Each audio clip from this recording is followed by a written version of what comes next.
Şimdi ilk soru narsistlerle ilgili gelmiş.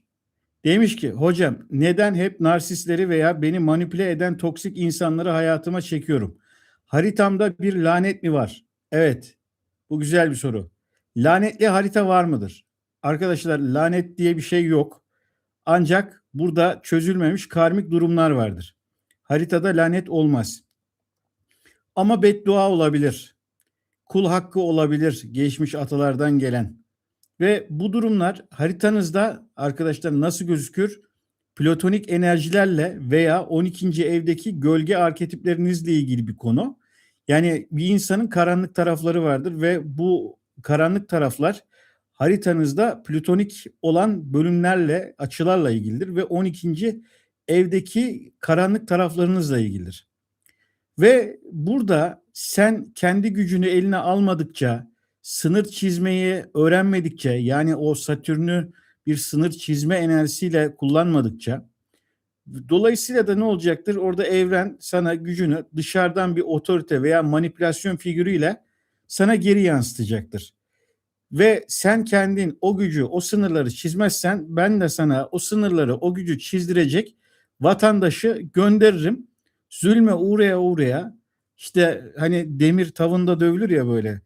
Dövüle dövüle, sövüle sövüle artık dur deyinceye kadar sana o vatandaşları gönderirim der sana evren. Yani bazıları da hocam niye evren diyorsunuz, niye Allah demiyorsunuz? Allah diyoruz tabii ki. Evreni yaratan Allah, mekanizmasını yaratan Allah. Yani biz Allah'tan vahiy almıyoruz. Oradaki mekanizmayı inceliyoruz. Böyle bir sistem olduğunu söylüyoruz. O sistemi okuyoruz veya yorumluyoruz. Dolayısıyla da böyle bir sistem var. Dolayısıyla yani ne demek istiyoruz? Kendi otoriteni kurana kadar kendi hayatında bu sınav tekrar tekrar gelir. Yani bir narsist empat ilişkisinde narsistin kabahati olduğu kadar empatın da kendi kul hakkına girdirmek gibi bir problemi vardır. Sen eğer sınırlarını çizer, kendi kul hakkına girmesini engellersen karşındaki vatandaşın o zaman ne olacak? O narsist gelse de giremeyecek yani. Orada artık duvar var, kapı var arkadaşım. Anlatabildim mi? Bunu nasıl bileceğiz? Ne olacak? İşte kendini orada tanıma süreci doğum haritası analizinden geçiyor. Evet. Devam edelim değerli arkadaşlar gelen sorulara. İkinci soruya geldim. Doğum haritama bakıp zengin olup olmayacağımı söyleyebilir misiniz? Ne zaman parayı bulurum? Evet. Yani bu o kadar enteresan bir soru ki zengini de ne zaman parayı bulurum diyor, fakiri de ne zaman parayı bulurum diyor. Yani bir defa önce şunu bileceksin yani kanaat en büyük zenginliktir değerli arkadaşlar. En büyük zenginlik odur ve insanların zenginlik katsayıları birbirinden farklıdır. Kimisi ilmen zengin olur, kimisi bilgiyle zengin olur, kimisi parayla zengin olur, kimisi hısım akraba çevre bolluğu olur. Değişir bu. Kimisi kitlelere hitap etmekle olur, kimisi eğitim verebilme kabiliyetiyle olabilir. Yani burada en önemli noktalardan bir tanesi sizin zenginlik anlayışınız neyden geçiyor konusudur. Dolayısıyla da zenginlik arkadaşlar bir kağıt parçası değildir. Bir frekanstır. Yani senin öz değer frekansındır. Sen kendini hangi konuda değerli hissediyorsun? Senin için değer algın ne?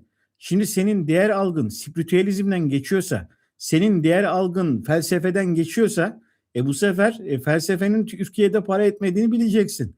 Spiritüalizm dediğiniz şey zaten nedir? Bir hırka bir lokma. Yunus Emre gibi yaşamak. Burada para var mı? Burada da yok. Ama ne zenginliği var? Manevi zenginlik var. Değil mi? İşte burada sen kendini özdeğer olarak nerede özdeğerli hissediyorsun? En önemli nokta oradaki değer algın. O değer algında senin ikinci evinden geçiyor. Dolayısıyla sadece cüzdanındaki paradan geçmiyor. Kendine ne kadar değer verirsin ve kendine değer verdiğin materyal, biçim ne? Anlatabiliyor muyum ne demek istediğimi? Bunlar illa böyle cebindeki parayla yani kağıtla ilgili değil. Ayrıca yine senin bilinçaltında atalardan gelen bir kıtlık bilinci varsa yani işte çok laf yalansız, çok para haramsız olmaz gibi yazılımlar. Ondan sonra işte para puşta yakışır filan lafları var yani bugünlerde Instagram'da.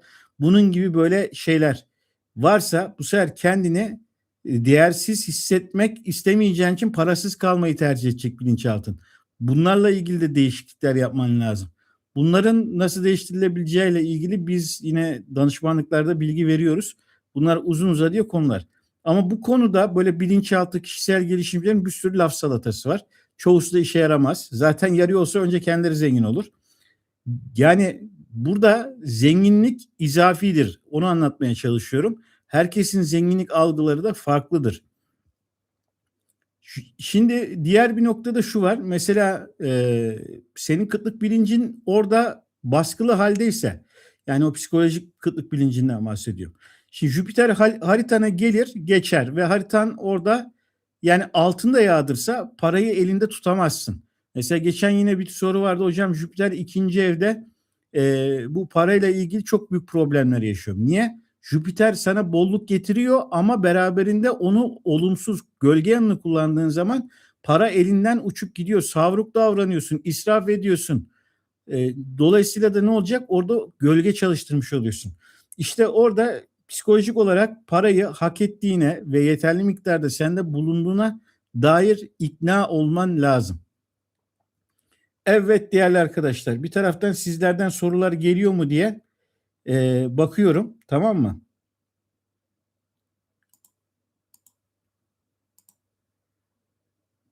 Evet, bu arada Mesut Aydın teşekkür ederiz.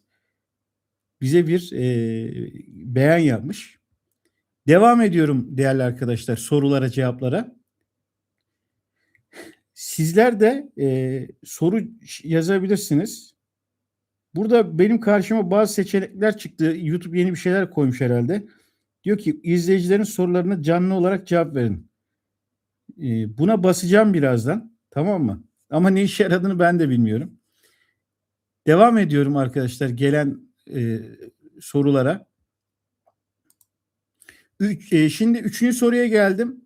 Haritamda 7. evim bomboş. Yani 7. ev neydi? Evlilikle ilgili konular.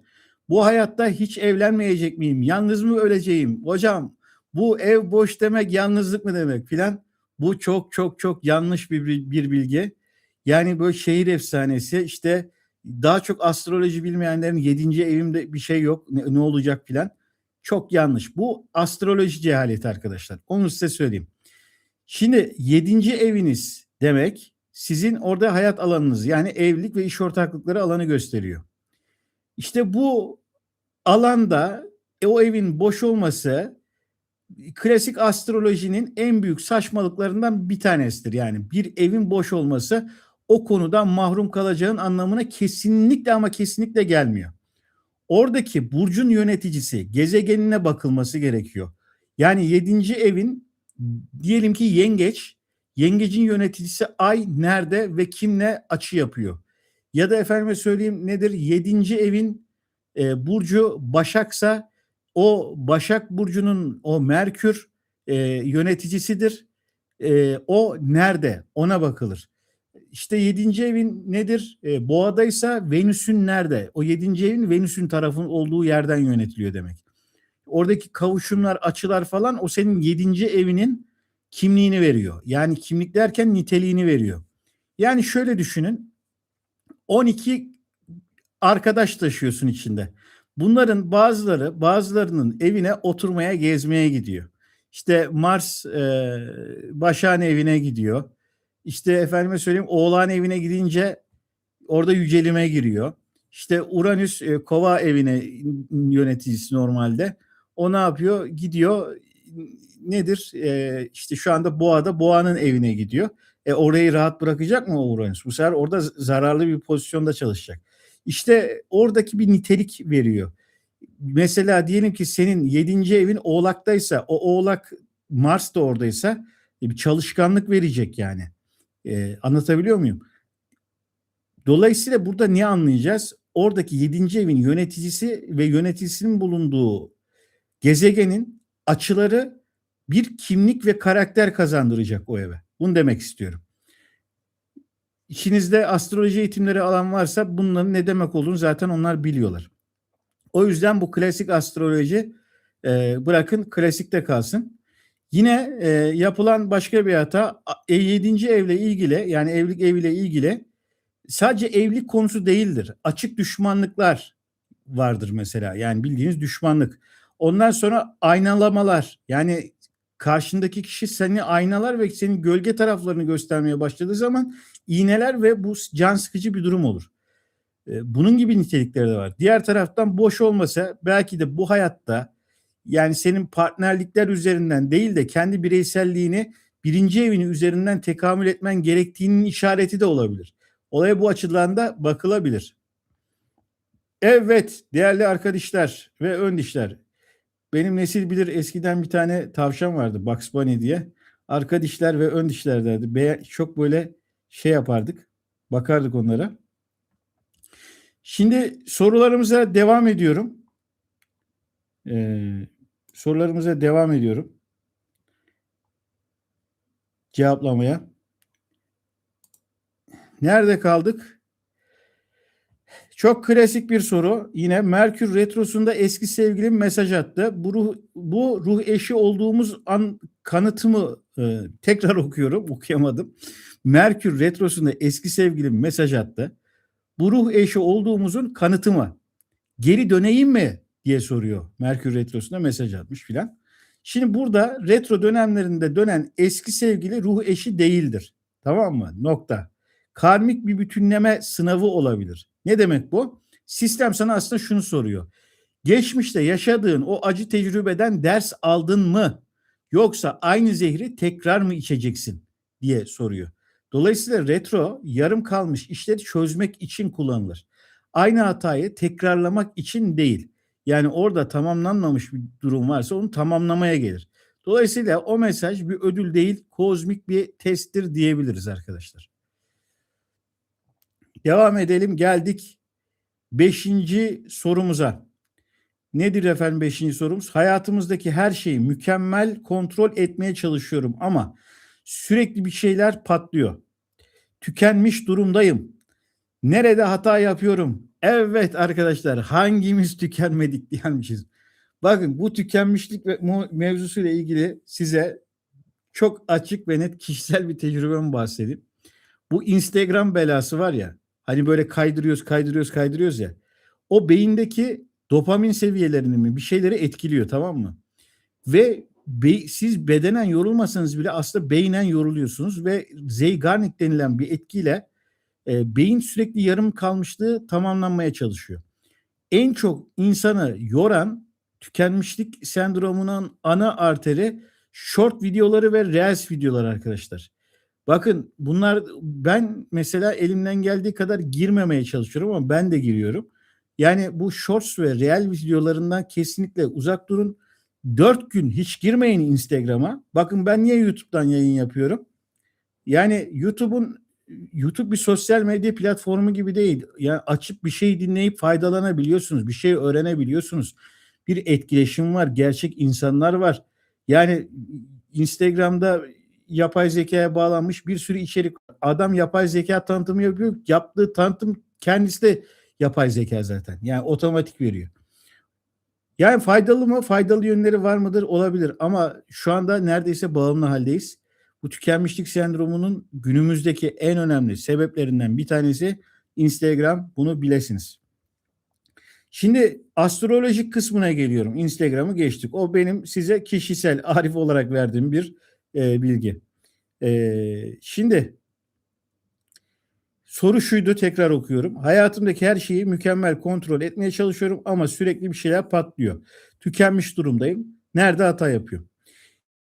Ucunu bu kadar sıkarsan, yani her şeyi kontrol altında tutmaya çalışırsan, haritandaki Uranüs, Satürn bir çatışma içerisine girer. Tamam mı? Hayat senin kontrolünün altında ilerleyen bir şey değil. Yani deniz akıyor, dereler akıyor, nehirler akıyor. Bunları sen kontrol ediyorum illüzyonundasın. Ve hayatını çok fazla kontrol altında tutan insanlar, kontrol altında tutmaya çalışan insanlar çok yorulurlar. Neden? Çünkü gerçekte kontrol altında zaten tutamıyor. Ve burada kontrol altında tutmaya çalışan insanların çoğusunun hayatları gridir, siyah beyazdır. Çünkü sürprizlere açık değildir. Sürprizler olmadığı zaman hayatın renkli olmaz. Seni şaşırtan bir şey yok. Çünkü her şey senin kontrolün altında gelişiyor. Zaten hesaplamıştın. Yani şaşıracak bir şey bile yok. Dolayısıyla zevk alabileceğim, mutlu olabileceğim bir şey yok. Ayrıca sen zaten bütün soruları cevaplamışsın. Hayat sana niye sürpriz yapsın ki? Hayat sana ne diyor? Madem o kadar biliyorsun, yap kendin diyor. Hadi bakalım diyor. O kadar biliyordun. Ya hadi hadi diyor. Evet. Dolayısıyla burada kontrol edebileceğin tek şey kendi tepkilerindir. Ve orada senin kontrol altında tutabileceğin şey evrenin işleyişi değildir ve zaten bu kişilerin evrenin işleyişiyle ilgili bir fikirleri de yoktur. Olduğunu zannederler ama yoktur. Olaylara teslim olmak, boyun eğmek değildir. Onlar öyle görüyor. Yani ben saldım mı yok olacağım gibi zannediyor. Orada akışa geçmek, nehrin akan suyunda sağa sola kürek sallamak gibidir arkadaşlar. Dolayısıyla da mesela krizlerden beslenen o plütonik dürtüyü bırakıp sistemin matriksine güvenmeniz lazım. Yani bir kriz çıksa da o krizin de bir pozitif tarafı vardır. Bazen balık bulanık suda avlanır arkadaşlar. Görünen balığı avlayamazsın. Görünen balık kontrolün altında zannediyorsun. Ha, ben bu balıkları avlarım zannediyorsun ama öyle değil. Evet. Evet arkadaşlar. Durum bu. Başka sizin sorulara da geleceğim. 3-4-5 tane kadar bir daha sorular var. Hatta bir de bayağı da derin sormuşlar. Onlara bir geleyim. Evet. Burada benim astroloji tarzımla alakalı bir soru var. Klasik astroloji ile sizin yaptığın evrimsel karmik psikolojik astroloji arasında temel fark nedir diyor. Yani benim astroloji tarzımla ilgili evrimsel karmik psikolojik astroloji tarzımla klasik astroloji arasındaki farkı soruyor. Şimdi madem bu kadar bilgili ilimle sordum bu soruyu, ben de senin anlayacağın felsefik bir cevap vereyim. Klasik astroloji deterministtir. Yani sana kaza yapacaksın, ayrılacaksın, iflas edeceksin der. Ama seni kurban psikolojisine sokar. Ama evrimsel psikoloji öyle değildir. Yani evrimsel astroloji öyle değildir. Evrimsel astroloji daha çok şöyle çalışıyor. Sana neden o iflası deneyimlemeyi seçtiğini anlatıyor. Yani ruhun orada hangi dersi çıkaracak, seni hangi yönde evrimleştirecek de o olayı sana yaşatıyor veya yaşatmaya geliyor. Bunu anlatıyor. Dolayısıyla benim anlattığım astrolojide sana geleceği dikte etmiyorum. Yani sana şöyle olacak, böyle olacak demiyorum. Sana o geleceği nasıl inşa edebileceğini, o geleceği inşa ederken kullanabileceğin içsel kodlarını deşifre ediyorum. Sen kendi içindeki o içsel kodları deşifre ettiğinde atacağın adımlar ve vereceğin tepkiler değişiyor ve akış senin için değişmeye başlıyor. Yani burada bir hokkabazlık, hokus pokus yapmıyorum. Senin kendi içindeki o dürtü mekanizması deşifre olduğu zaman he diyorsun sen. Evet. O yüzden bizim danışmanlıklar çok farklı geçiyor arkadaşlar. Devam edelim. Yine bir derin soru. Sürekli ay düğümlerinden bahsediyorsunuz. Kuzey ay düğümü, güney ay düğümü bizim hayatımızda tam olarak neyi yönetiyor? Şimdi bu kuzey güney ay düğümü ile ilgili ufak bir bilgi vereyim ve astrologların sizi yönlendirme açısından kullandığı çok yanlış bir cümleyi size ve anlamadığınız bir cümleyi anlatacağım. Şimdi güney ay düğümünden başlayalım. Güney ay düğümü senin konfor alanındır. Yani konfor alanı ne demek? Bir şeylerden korktuğu zaman insan kendini güvende hissetmek ister. Ne bileyim evine kaçar, bildiği yere kaçar, kendi mahallesine kaçar. İşte orada senin ruhsal olarak atalarından getirdiğin bir bütünlük var. Bildiğin mahalle. Burası bizim mahalle. Burada bizim adamlarımız var. Burada bir şey olmaz düşüncesi içerisindesin. Ve bu bildiğin yerde kendi güvende hissediyorsun. Ama ruhun tekamülü için Kuzey Ay düğümünün olduğu yere gitmen gerekiyor. İşte o astrologların kullandığı. İşte Güney Ay düğümünüz şu, Kuzey Ay düğümünüz bu. Oraya gitmeniz gerekiyor filan diyorlar. Ve aslında o alana gitmekten de insan korkuyor. Çünkü orası bildiği mahalle değil. Orası bizim mahalle değil. Büyük bir yer olabilir. Büyük bir metropol olabilir. Ve orada insan biraz böyle çekiniyor, korkuyor. Alışık olmadığı yer. Dolayısıyla Güney Ay düğümü alanı senin ustalık alanın ama orada kalırsan çürürsün. Kuzey Ay düğümüne gitmek sancılı bir durumdur ama orası senin ruhsal tekamül için büyüme alanıdır. Ama burada astrologlar size işte diyor ki Kuzey Ay düğümünüz, pardon, Güney Ay düğümünüz Başak, Kuzey Ay düğümünüz Balık. Sen balığa gideceksin diyor. Arkadaş, balığa gitmek ne demek? Ne demek balığa gitmek? Bunu iyi ki öğrenmiş yani hocasından. İşte Kuzey Ay düğümünüz Aslan, Aslan'a gideceksin sen. Aslan'a gitmek ne demek yahu? Anlatsana bunu danışanına. Anlatamaz. Niye biliyor musun? Kendisi de bilmiyor Kuzey Ay düğümüne gitmenin ne demek olduğunu. Bir defa Kuzey Ay düğümüne nasıl gidilecek? Haritasında önce neleri aşması gerekiyor? Neleri kapatıp o alana gidecek? Neleri tamamlayıp o alana gidecek? Herkes gider Kuzey Ay düğümüne gitmekle olacaksa bu iş. 2 adım atarız, otobüse bineriz falan gideriz değil mi? Taksi tutarız. İşte öyle olmuyor o iş.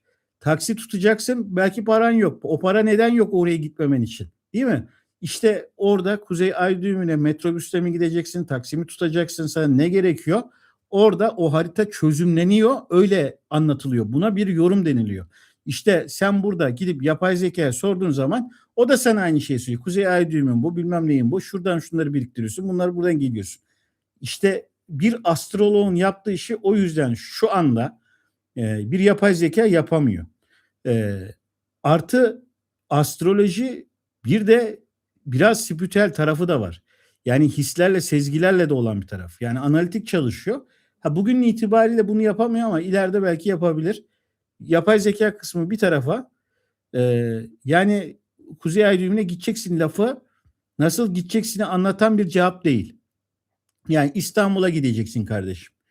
Ha, iyi, tamam, gideyim, nasıl? Ya işte şuradan gittin mi yürüye yürüye 10 günde varırsın. Ya yürüyerek mi gideceğiz ya? Bu yok, işte otobüse de binersin. İyi de otobüse ben nereden gideceğim? Otobüse nasıl bineceğim? Buradan garaja neyle gidilir? Bileti nereden alacağım? Hiç bilmediğim bir yer, bilmediğim bir alana gidiyorsun. Bunu anlatsana. Anlatamaz. Anlatsa zaten yani çok zor. Yani bilen biliyordur da tabii. Benim genelde karşılaştıklarım böyle problemler içerisinde. Evet, geldik bir diğer derin astroloji sorusuna. Şu an 29 yaşındayım ve Satürn döngüsü yaşıyorum. Hayatım alt üst oldu. Bu dönemi nasıl hasarsız atlatırım? Şimdi hasarsız atlatamazsınız. Bunu daha önceki şeylerle de bahsettik. Amaç hasar görmendir zaten. Yani hasar göreceksin ki orada uyanış olacak yani bir şeyler için. Orada Satürn bir çeşit denetçi olarak çalışıyor ve sana deneyimlettiriyor, yani elle tutulur, gözle görülür, hayatın içine ederekten böyle yapıyor. Bir denetçi olarak çalışıyor, bir vergi müfettişi gibi geliyor oraya. Geliyor ve senin o inşa ettiğin hayatın temellerine bir vuruyor ve ondan sonra oradaki çürük olan şeyleri, kimine göre yanlış evlilikleri, kimine göre yanlış kariyerleri, kimine göre sahte dostları, kimine göre eller ne diyor diye yaptığın o lüzumsuz hayatı, başkaları için yaşadığını fark ettiriyor, vura vura yıkıyor. İşte buna direnirsen o enkazın altında kalırsın. Satürn'ün yıkımına izin vermen lazım ki geri geldiğinde o arsanın üzerine çok geniş, sağlam temelli gerçek bir gökdelen dikebilesin. Böyle bir anlamı vardır. Bunlar genellikle 33'lü yaşlarda olur. Yani dönemleri vardır. Bir 29-33 arası olur. Bir de 58 yaşlarda olur. Evet. Şimdi geldik kendi içimdeki karanlık taraflarımı. Şimdi kaça gel? 9. soruya gelmişiz. Kendi içimdeki karanlık taraflarımı doğum haritamda nasıl bulurum? Karanlıklar, gölgeler, gölgelerin gücü adına diyordu. Bir tane He-Man vardı eskiden. Yani adam boş boşuna bir gölgelerin gücü adına demiyormuş yani. Bir gölgenin bir gücü varmış arkadaşlar. Biz bu gölgelerin gücünü nereden öğrendik? Carl Gustav Jung'dan öğrendik yani. Evet, kendisini rahmetle anıyoruz buradan. Devam edelim. Diyor ki bu karanlık taraflarımı, astrolojik gölge arketiplerimi veya işte doğum haritamda bunları nasıl bulurum diyor karanlık taraflarını. Doğum haritanda karanlık taraflarını haritandaki Lilith'e ve Plüton'a ve 12. ev ile 8. evdeki yerleşimlerine bakarak bulursun. 12. ev zaten iradenin çok da geçmediği bir yerdir. Plüton yine o konuyla ilgili seni yüzleştirecek. Vatandaşın adı çürümüşlükleri kokusunu çıkaracak, gaz çıkaracak. Yani Plüton o şeyle de hani bu Hades'ten taharet, necasetten taharet diye bir laf var ya, Hades. Hades o Plüton, o Hades o Hades yani. Lilith de biliyorsunuz şeytan. Yani Adem'le Havva'nın ilişkisinde Havva'yı yoldan çıkaran kuvve, en basit deyimiyle. Lilith'le ilgili bir sürü mitoloji, masal dinleyebilirsiniz. Zaten Lilith'te bir tane yoktur. Üç tane vardır. Gece Lilith'i, gündüz Lilith'i, bir de Lilith asteroidi. Öyle bir tane de değil. Her neyse, bir de 8. ev sizin kişisel bilinçaltınızdır. Orada travmalarınızın olduğu alanlar vardır. İşte böyle bir durumlar bu haritanın 6, 12, 8. ev Lilith ve Plüton alanlarından bakılır arkadaşlar, karanlık taraflarınıza. Bu konuda başka sana ne anlatabilirim? Yani karanlık tarafın toplumun ya da ailenin ayıp, günah, yasak diyerek senin bilinçaltının bodrumuna itelediği, kilitlediği o güçlü ilkel enerjilerdir. Onları yok sayamazsın. Orada bastırmışsındır onları. O bastırdığın şeyler bir gün gelir hayatından hastalık olarak, nevroz olarak, kanser olarak hatta çıkmaya çalışır. Psikosomatik olarak da patlatır ya da seni delirterek bir şekilde çıkacaktır. Yani onlarla bir yüzleşmen, barışman ve kendi karanlık yönlerini de kendini kabul edebilmen lazım. Aklıma bir tane filozof geldi, Machiavelli diye. Machiavelli şöyle demiş. İnsanların hepsini demiş iyilik ve düzende tutamazsınız demiş. Yani o insanların kötü hasletleri insanların satın alma duygularını etkiler ve ekonomiyi olumlu etkiler demiş. Ya herkes demiş belli bir düzen içinde olursa ekonomi işlemez demiş. Yani olay ticari boyuttan bakıyor Machiavelli. Hakikaten çok enteresan fikirleri var. Diyelim ki bir insanın sahip olma duygusu, hava atma duygusu karanlıktır. Yani neden? Sahip olma duygusunun altında açgözlülük yatar. Açgözlülük dürtüsü ile yamyamlık aynı dürtü mekanizmasına sahiptir. Açgözlü, o da yemek istiyor, o da yemek istiyor arkadaşlar. İşte yamyam tarafları var, yani bu açgözlü insanların yamyamlarla ortak tarafları var. İşte o alana inip, o bodrum katına inip o canavarla el sıkışmak, bak akıllı ol demek lazım insanın kendisine. İşte oradaki o gücünü merkeze entegre edip ona bak yamyam kardeş, gidip böyle işte canlı canlı yemeyelim, bunu gel bir pirzola yapalım, biraz pişirelim filan demesi lazım. Bunları ben gülerek anlatıyorum ama insanın kendi karanlığıyla yüzleşmesi acı veren bir olgudur. Zordur, kolay değildir. Öyle herkesin yiyebileceği nane değildir. O yüzden Mevlana ne demiş? Hamdım, yandım, piştim demiş. Nar olmadan nur olmaz demiş. Tabii bunları anlamıyoruz biz. O bunlarla ilgili büyük mesajlar vermiş. Evet arkadaşlar, o not ettiğim sorulardan bir tanesi ve en sonuncusu. Bir ebeveyn olarak çocuğumun haritasına bakarken nelere dikkat etmeliyim? Onun kendi hırslarıma yönlendirmekten korkuyorum. Vallahi iyi yapıyorsun yani. Çünkü çocuğun ayrı bir birey, sen ayrı bir bireysin. O ayrı bir kadere tabi, sen ayrı bir kadere tabisin. Yani bu çocuk bizden çıktı diye bizim doğrularımızla yaşamak zorunda değil. Bizim malımız değil çocuklarımız, tamam mı? Yani benim de cahil zamanlarımda, astroloji bilmediğim dönemlerimde ben de böyle düşünüyorum. Yani benim doğrularım, kazançlarım, e, o da bunları yapsın, benden daha iyi bir seviyeye gelsin filan diye istiyorduk. Fakat onun kadersel ilerleyiş şarkı farklı olduğu için benim doğrularım onun için beş para etmiyor. Herkes aynı şartlarda olmadığı gibi onun kendi hayat yolunu bilip o alanda destek verirsen çocuğuna, o çocuk ilerleyecek. İşte burada ne oluyor? Dikkat etmek lazım bu dediğim konuya.